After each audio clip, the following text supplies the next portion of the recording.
अप्रैल 2022 से ये ख्वाहिशात मौजूद हैं जो आपके लाइक माइंडेड हैं। वो चाहते हैं कि किसी तरीके से इस हुकूमत की छुट्टी हो और वन पेज पे जो है वो दरार आए और हमारा जो पुराना वाला वन पेज था वो रिस्टोर हो।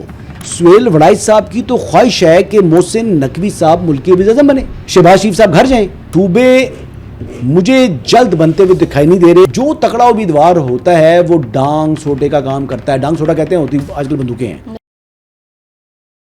अस्सलाम वालेकुम व्यूवर्स, आप देख रहे हैं आज़ाद सियासत। मैं हूं नौशीन तारिक। व्यूवर्स, इस वक्त पाकिस्तानी सियासत में काफ़ी हलचल है। एक तरफ तो AJK के इलेक्शन है जब पीपल्स पार्टी और नून लीग का जो ब्लेम गेम है वो थमने का नाम नहीं ले रहा। पीपल्स पार्टी एक बार फिर नून लीग पर जो है अब तो लाशें तक गिराने का इल्ज़ाम लगा रही है।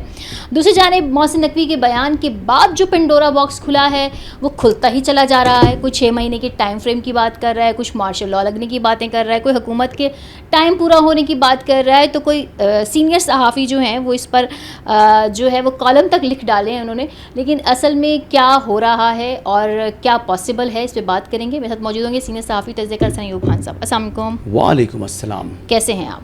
अल्लाह करम, अल्लाह का एहसान। लेकिन आपकी बातों से तो लग रहा है कि मार्शल लॉ की तैयारी है, फौजें जनाब सारी जो है वो मूवमेंट उनकी होगी है ट्रूप्स की, और अब जनाब किस टाइम शहबाज हुकूमत का जो है वो तख्ता उलट दिया जाएगा है। ऐसा ही हालात है। आप देख रहे हैं कितना पंडोरा बॉक्स अब तो जनाब बिल्कुल अब तो तसादुम हो गया जी, बिल्कुल एक कहते हैं खड़ाक हो गया है। हमारे एक सीनियर सहाफ़ी उन्होंने तो 6 महीने का टाइम जंग का माहौल, अब तो जंग का माहौल आ गया है। अब तो बेसिकली यानी तसादुम ही तसादुम है, अब तो कोई बचत नहीं है ना। ऐसा पंडोरा बॉक्स। अच्छा, एक तो हमारे नहीं, ये ख्वाहिशात हैं। अच्छा, ये ख्वाहिशात हैं, ये उन्होंने दिल में दबा के रखी हुई हैं। ये अप्रैल 2022 से ये ख्वाहिशात मौजूद हैं जो आपके लाइक माइंडेड हैं।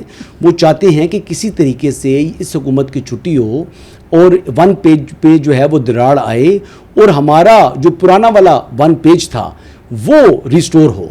अब जो इमरान अहमद नियाज़ी साहब हैं वो यानी वन पेज को रिस्टोर तो करना चाहते हैं, लेकिन बीच में वो 9 मई कर गुजरे हैं। अब 9 मई एक मुनज़्ज़म हमला था अफ़वाज पाकिस्तान के ऊपर, और इसको बेसिकली ये मामला अब यानी इसमें अफ़वाज पाकिस्तान के पास भी ये इख्तियार नहीं है कि वो माफ़ी दे सकें। इशू ये है, ये ऐसा हीनियस क्राइम है। तो उसके बाद से उनका पॉलिटिकल पार्टी वाला स्टेटस वो ख़त्म हो चुका है। लेकिन अभी तो मैं ये मौजूदा सूरत हाल बताता हूँ। मौजूदा सूरत हाल में अगर 1 मिनट के लिए, वैसे तो मैं कह रहा हूँ ना कि रावी चैन ही चैन लिख रहा है, कुछ भी नहीं है। अगर 1 मिनट के लिए मफरूज़े के तौर पर ये तसव्वुर कर लें कि अगर ये एक पेज में क्रैक आता है मौजूदा एक पेज में, तो फिर क्या होगा, व्हाट नेक्स्ट, जो भी होगा, लेकिन तुसी नहीं होगे। अच्छा, यानी तहरीके इंतशार नहीं होगी। इंतशार जी, अच्छा, तहरीके इंतशार नहीं होगी। अच्छा, हाँ, तहरीके इंतशार के वो लोग जो कि 9 मई के बाद शामिल हुए PTI के अंदर, और वो यानी अपनी यानी सियासी रोल अदा करते हैं। वो एक मुसल्लह जत्थे के तौर के ऊपर ऑपरेट नहीं करते, वो एक मलेशिया के तौर पर ऑपरेट नहीं करते, बल्कि वो सियासी जद्दोजहद करना चाहते हैं। तो उनके लिए स्पेस मौजूद होगी मफरूज़े में, मैं ये बात कर रहा हूँ। वैसे इस वक्त तक शहबाज हुकूमत बज़ाहिर पाकिस्तान की पहली तारीख में पहली हुकूमत होगी जो अपनी 5 साल मुद्दत पूरी करेगी। पहले वज़ीर-ए-आज़म होंगे मोहम्मद शहबाज शरीफ साहब। तो जो इस वक्त की आज से राइयाँ हो रही हैं, जो इस वक्त बयानात दिए जा रहे हैं, या जो कॉलम लिखे जा रहे हैं, या जो सोशल मीडिया की पोस्ट की जा रही हैं, जो कि व्लॉग्स रिकॉर्ड किए जा रहे हैं, वो अपनी कंपनी की मशहूरी के लिए है कि मेरे पास बड़ी खबर आ गई जी, मैं बड़ी खबर दे दी मैंने। हाँ, वड़ाई साहब, देखिए सुहेल वड़ाई साहब जो हैं वो मोहसिन नकवी साहब के करीबी हैं वो। अच्छा, वो मोहसिन नकवी साहब को खुश करने के लिए कभी वंडर बॉय तो कभी क्या कॉलम लिख देते हैं। अच्छा, फिर वो नकवी साहब के ने जब कहा कि जनाब उनकी बुजुर्ग हो गए हैं तो उनको रिटायरमेंट लेनी चाहिए, तो फिर उसके ऊपर उन्होंने जनाब नकवी साहब के ऊपर भी कॉलम लिखा। लेकिन उनके ताल्लुकात ठीक हैं। ये जो लास्ट जो खिताब जो एक अभी जिसने बोंचाल लेकर आया हुआ है नकवी साहब का, उस तकरीब के अंदर मौजूद थे। अच्छा, वड़ाई साहब मौजूद थे उसमें। हाँ, सहाफ़ी थे वहाँ पे। नहीं, वड़ाई साहब मौजूद थे और वो नकवी साहब की वजह से मौजूद थे। वो नकवी साहब के साथ वो अभी भी उनका राब्ते रवाबित हर चीज़ मौजूद है। तो लिहाजा उनकी बात करना समझ आती है कि वो अपने यानी एक ताल्लुकदार को, अपने दोस्त को, या अपने एक कहते हैं कि रुफ़का में से एक शख्स को शायद मुल्क का वज़ीर-ए-आज़म जो है वो देखना चाहते हैं, ये ख्वाहिश है ना। नहीं, उनका तो कहना ये है कि इंतजामी यूनिट अगर बनते हैं तो ये अमृतधारा है, नहीं, यानी नहीं, अच्छी ये बात है। असल बात तो उनकी तो जो सुहेल वड़ाइच साहब की मैं बात करूं, मैं नकवी साहब की बात कर रहा, सुहेल वड़ाइच साहब की तो ख्वाहिश है कि मोहसिन नकवी साहब मुल्क के वज़ीर-ए-आज़म बने, अच्छा, शहबाज शरीफ साहब घर जाएं। उनके वो ख्वाहिश तो मुझे बज़ाहिर ऐसे लगता है कि उनकी ख्वाहिश है कि कोई टेक्नोक्रेटिक सेटअप आए, मौजूदा निज़ाम से कोई नेशनल गवर्नमेंट बन जाए। मैं देख रहा था दुनिया टीवी पर वो बात कर रहे थे, तो फहद शहबाज साहब उनसे इंटरव्यू कर रहे थे, तो उन्होंने कहा नहीं ये बात आपकी ठीक है, ये बात आपकी ठीक है, फिर उस पर उन्होंने बात की। तो मतलब हमें भी समझ आ जाती है जी कि ख्वाहिशात किधर है और ख़बर किधर है। हकीकत में कोई मसला नहीं है इस वक्त, कोई मसला नहीं है बिटवीन गवर्नमेंट एंड एस्टैब्लिशमेंट। ठीक है, एक बात जो कि वो समझते हैं कि जो इस वक्त निज़ाम के अंदर इस्लाह की जा सकती है, वो इस्लाह को उन्होंने किया। और 1 मिनट के लिए मैं आपको बता दूं कि ये नहीं हो सकता कि जनाब ये 100% होना ही होना, अगर कंसेंसस नहीं होगा तो ये चीज़ें नहीं होंगी। अच्छा। उन्होंने इस्टेब्लिशमेंट कहती है कि आइन और कानून के मुताबिक जो पॉलिटिकल लीडरशिप है उन्होंने रास्ता निकालना है और इसमें इस्लाह करनी है। वो एडमिनिस्ट्रेटिव यूनिट्स हैं, वो नए सूबे हैं, या वो NFC के जरिए यानी जो अवार्ड जो है उसकी जो है वो रिस्ट्रक्चरिंग है, और प्रोविंशियल फाइनेंस कमीशन उसकी जो है अजला तक जो है फंड्स की तकसीम, ये पूरा एक मैकेनिज्म बनाकर जनाब हो सकता है। तो बात ये है कि निज़ाम बेहतर करना ना, अवाम को, लोगों को उनके डोर स्टेप के ऊपर सहूलियात फराम करनी है, उनकी मुश्किलात में कमी लेकर आनी है। वो तो ठीक है हसन, लेकिन ये आपको भी पता है और मैं भी जानती हूँ कि इस यूनिट्स या ये सूबों की बातें पहले भी होती रही हैं, कोई नई बात नहीं है, और सियासी पार्टीज़ इसको रेजिस्ट करती हैं। जैसे पीपल्स पार्टी ने इसको डिनाई कर दिया, उन्होंने कहा मोहसिन नकवी साहब कोई और तजावीज़ पेश करें, किसी पर तजवीज़ ना लेकर आएँ। लेकिन कुछ जैसे सहाफ़ियों ने कहा कि जी इनको 6 माह का टाइम दे दिया गया है, और कि 6 माह तक तमाम पॉलिटिकल पार्टीज़, मंसूर साहब ने कहा है कि तमाम पार्टीज इस पर आएँ। लेकिन मेरा सवाल आपसे ये है कि ये इस्लाहात आप इसको कह लें, नए सूबे कह लें, ये इंतज़ामी यूनिट्स कह लें, इसका फार्मूला क्या होना चाहिए, क्या होगा, और क्या ये आने वाले दिनों में रेफरेंडम के जरिए तय होगा या ये असेंबलीज में इस पर डिबेट होगी? देखिए, ये रेफरेंडम वाली बात किसने की है जी? रेफरेंडम में बात हो रही है ना कि नहीं, कोई रेफरेंडम का अभी तक गवर्नमेंट ने कहा है रेफरेंडम मजाक होता है। रेफरेंडम के ऊपर जो है वो आज तक ताना दिया जाता है इमरान अहमद नियाज़ी को कि वो जनरल मुशर्रफ के पोलिंग एजेंट बने थे, पता है आपको? अच्छा, नहीं मुझे ये देखे ना, इमरान अहमद नियाज़ी की जमहूरी जिदोजहद बता रहा हूँ आपको, वो परवेज़ मुशर्रफ के पोलिंग एजेंट बने थे। रेफरेंडम तो वाकई बदनाम था। तो बात ये है कि ये रेफरेंडम वगैरह जो होते हैं ना, ये लोग नहीं मानते ना इसको मुल्क के अंदर। वैसे देखें ना, जिस तरह ब्रेक्सिट के हवाले से रेफरेंडम करवाया गया बरतानिया पूरे में, जिस तरह स्कॉटलैंड को अलग करने के हवाले से जो बात हुई है वो भी रेफरेंडम हुआ था। तो ये तमाम चीज़ें रेफरेंडम होते हैं वहाँ पर। हमारे यहाँ रेफरेंडम नहीं होते जी, हमारे यहाँ तो आईनी तरामीम होती हैं, और आईनी तरामीम के ज़रिए आप ये काम कर सकते हैं। देखिए, सूबे मुझे जल्द बनते हुए दिखाई नहीं दे रहे, लेकिन मुझे जो NFC है, जो फाइनेंशियल इस वक्त कंस्ट्रेंट है वफाक को, वो दूर होते हुए दिखाई दे रही है। इस में काम होगा। फिर ये भी होगा कि सूबे अजला की सतह के ऊपर या डिवीज़न की सतह के ऊपर वसाइल और इख्तियारात दोनों मुंतकिल करें।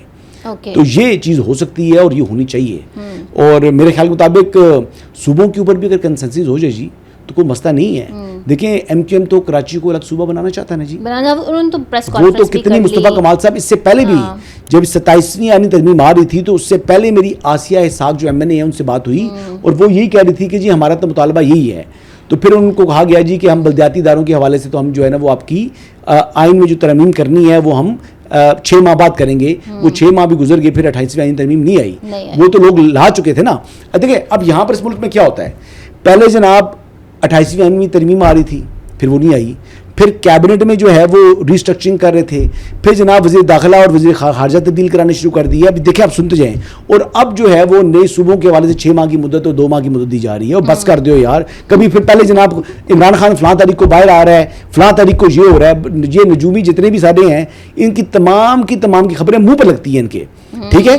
लेकिन वजह क्या है, ये क्यों इस तरह की बातें करते हैं? क्योंकि लोगों की मेमोरी शॉर्ट है वो मूव ऑन कर जाते हैं। हाँ, संजीदा लोग फिर आपको संजीदगी से नहीं लेते, यही फ़र्क है। अच्छा, खबर ये भी है कि गुज़श्ता रात जो है वो मोहसिन नकवी की वज़ीर आज़म शहबाज शरीफ से मॉडल टाउन में मुलाकात भी हुई है। तो यही मुलाकात जो है इसी ज़िमन में हुई होगी जिसका जो बयान के बाद ये जो पेंडोरा बॉक्स निकला, या आपको लगता है कि कुछ अलग मैटर्स डिस्कस हुए आप होंगे? सीरियसली बात कर रही हैं? ये खबर है? यानी वज़ीर दाखिला की वज़ीर आज़म से मुलाकात, ये खबर है? मेरे नज़दीक कोई खबर नहीं है। अच्छा, आपके नज़दीक कोई खबर नहीं है? देखिए, मतलब वज़ीर दाखिला ने जाना है, अपनी कोई बात मनवानी है प्राइम मिनिस्टर से, को ब्रीफिंग देनी है, को कन्विंस करना है, को हालात के हवाले से बात करनी है, कोई चीज़ उनकी नॉलेज में लेकर आनी है। वज़ीर दाखिला मुल्क में जो हालात हैं उनका तो मिनट टू मिनट मीटिंग होनी चाहिए। आप अगर कह रही हैं तनाजुर में कि सियासी मामलात के हवाले से, तो हाँ। नकवी साहब ने वजाहत दी होगी जनाब कि मैं आपके साथ लॉयल हूँ, मैं आपके ही अंडर काम करूँगा, मेरे कोई अज़ाइम नहीं है आपको जो है वो सेटिसाइड करने के। मैंने आपको नाकाम नहीं कहा, मैंने कहा हम सब की नाकामी है। ये मोहसिन नकवी पे तनकीद तो बहुत हुई तो ना? मोहसिन नकवी साहब ने तो अपने आप को भी मुबर्रा नहीं किया ना जी, वो इस फेलियर के ऊपर वो खुद को भी शामिल कर रहे हैं ना। ये तो है। देखिए, मोहसिन नकवी के हवाले से आप ये बात याद रखेंगे, मोहसिन नकवी ने यानी 3.5 साल का ताना तो दिया राना साहब ने, लेकिन देखिए 3.5 साल में मोहसिन नकवी ने यानी स्पेशली ये आखिरी 6 माह के अंदर उन्होंने कंट्रीब्यूट भी किया है पाकिस्तान के लिए। ख्वाजा आसिफ साहब ने भी एक ताना दिया। नहीं, देखो उन्होंने वो ठीक दिया है।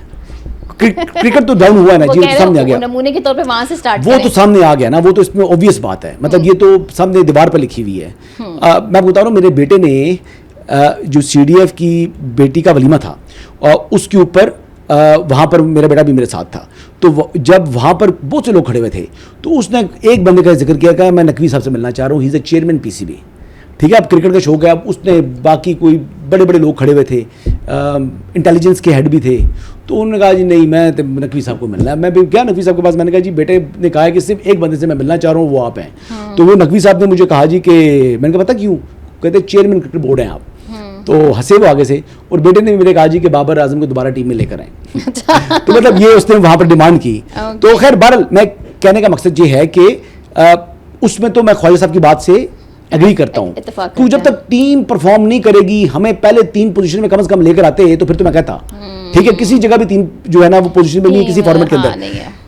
दूसरी बात यह है कि जो प्राइम मिनिस्टर से वो मिले हैं तो वो यकीनी तौर पर उनकी सारी बातें हुई होंगी, उन्होंने अपनी वजाहत भी दी होगी, उन्होंने कहा होगा कि मैंने जो बात कहना चाह रहा था शायद मैं वो बात नहीं कह सका, मैं आपके ऊपर कभी भी क्रिटिसाइज नहीं कर सकता, आप मेरे लीडर हैं, आप मेरे प्राइम मिनिस्टर हैं, और ये बात उन्होंने की होगी। मैं आपको ये बताऊं कि मोहसिन नकवी साहब भी बड़े हम्बल हैं और वो कोई एरोगेंस नहीं है उनके अंदर। मैं जब मेरी उनसे बात हुई है तो मैंने कभी भी उनको एरोगेंट नहीं देखा, लेकिन कभी भी आ जाता है, तकब्बुर भी आ जाता है, लेकिन अल्लाह ना करे उनके अंदर तकब्बुर आए, पहली बात ये है। लेकिन इंसान है, खुदा का पुतला, आदम अलैहिस्सलाम से गलती हुई है तो हमसे भी गलतियां होती हैं। कहने का मकसद ये है कि उनसे भी शायद कुछ उस तकरीर के दौरान कुछ ऐसी शायद वो बात कर गए जिससे तासुर और बन गया, वो उनको शायद ना करते तो ज़्यादा बेहतर था।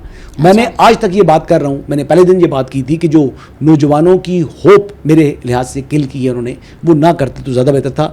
लोग कई कहते हैं कि उनको कैबिनेट के फोरम पर बात करनी चाहिए थी, ये फोरम नहीं था, बिजनेस कम्युनिटी के साथ जो अब वो बात कर रहे थे। तो ओवरऑल जी जितनी बातें करें, लेकिन मजमूई तौर पर उनकी बातों से मैं इतफाक़ करता हूँ, मजमूई तौर पर उनकी बातों से मैं इतफाक़ करता हूँ कि जो भी आप कर रहे हैं, हम फायर फाइटिंग ही कर रहे हैं, हम मुल्क को तरक्की की मनाजिल की तरफ नहीं लेके जा पा रहे, जो कि इस मुल्क का पोटेंशियल है, और उसमें एक बड़ा हिस्सा जो है वो दहशतगर्दी का है। जब हलाकतें हो रही हों, शातें हो रही हों, तो फिर ऐसे माहौल के अंदर फॉरेन डायरेक्ट इन्वेस्टमेंट नहीं आती होती, नहीं आती, और गुड गवर्नेंस भी इशू है, इससे भी एग्री करते हैं। चलें जी, लास्ट सवाल है मेरा। पीपल्स पार्टी और नून लीग मुसलसल धांधली के इल्ज़ामात जो है वो लगा रहे हैं। अब तो एक कारकुन की शहादत का इल्ज़ाम भी जो है वो नून लीग पर लगा दिया। कायरा साहब की प्रेस कॉन्फ्रेंस आपने भी सुनी होगी, उन्होंने कहा कि नून लीग को इक़्तिदार की इतनी हवस है कि वो लाशें भी गिरवाने पर नहीं आ रही। पहले मैं नदीम चंद साहब को सुन रही थी, उन्होंने कहा कि जी पार्टी के में तो ये तो कंसेंसस डेवलप हो गया था कि बाइकॉट ही कर दें जी का, लेकिन हमने कहा नहीं, हम इस प्रोसेस का हिस्सा बनेंगे। तो क्या ये लोग 3rd जो होगा 10 अगस्त को उसका बाइकॉट कर देंगे? क्योंकि वो कह रहे हैं कि ये हुकूमत ये इलेक्शन हमसे छीना जा रहा है, ये इल्ज़ाम लगा रहे हैं। तो ये लफ्ज़ी गोलाबारी जो है ये ख़त्म नहीं हो रही, रुक रही नहीं हो रही, किसको आप कहाँ देखते हैं?